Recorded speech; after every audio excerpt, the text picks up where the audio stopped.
avec le succès de la première édition, je vous rappelle que nous avons eu 8000 participants. Et SO et la métropole ont voulu donner une dimension supplémentaire à l'événement, proposer aux Mud Guys une expérience encore plus unique avec le premier Mud Day 100% urbain cette fois.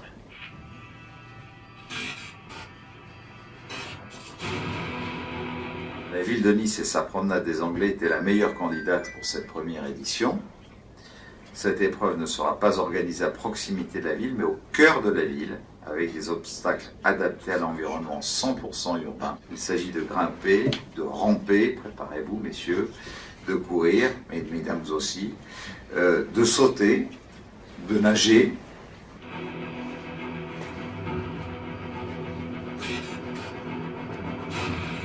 Nous espérons que Nice, grande terre d'événements sportifs, après les 8000 participants de l'année dernière à Levas, soit en mesure d'accueillir peut-être plus de participants.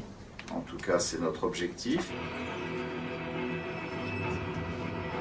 Cet endroit, il est magique, il respire le sport. Ce sera la toute première fois qu'un mode se déroulera 100% en territoire urbain. Il y a eu 2 tentatives, que ce soit à Amneville ou à Cabourg. On avait juste une toute petite partie du parcours qui était urbain. Là, on va être 100% urbain.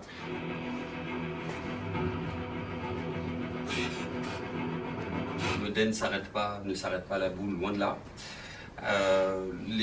L'ADN du Mud Day, c'est 3 choses importantes. C'est effectivement une épreuve extrême, parce que les gens vont aller chercher leurs limites, aussi bien physiques que mentales, il va falloir les dépasser. C'est un événement où le partage est très présent, il y a beaucoup de solidarité, les gens s'entraident, ils vont se challenger avant la course pour essayer de dépasser leurs idées d'abord. Et ils vont s'entraider pendant la course, ils vont être obligés de courir en équipe, 90% des participants sont en équipe. Enfin, c'est bien sûr fun, avec un ton décalé. Encore une fois, il n'y a pas de chrono, il n'y a pas de classement. On vient pour parcourir 13 km, pour essayer de franchir 22 obstacles. Ces 22 obstacles qui sont inspirés des parcours de combattants. Et ce qui est intéressant, et ce qui fait que l'ambiance est plutôt très bonne, c'est que ce n'est ni chronométré, il n'y a pas de classement. Voilà. Il n'y aura pas de boue, mais si j'ai bien compris, il y aura quand même de la glace, de l'électricité et de la sueur. Oui, tout à fait. Il y aura quand même tout ce qui est extrême.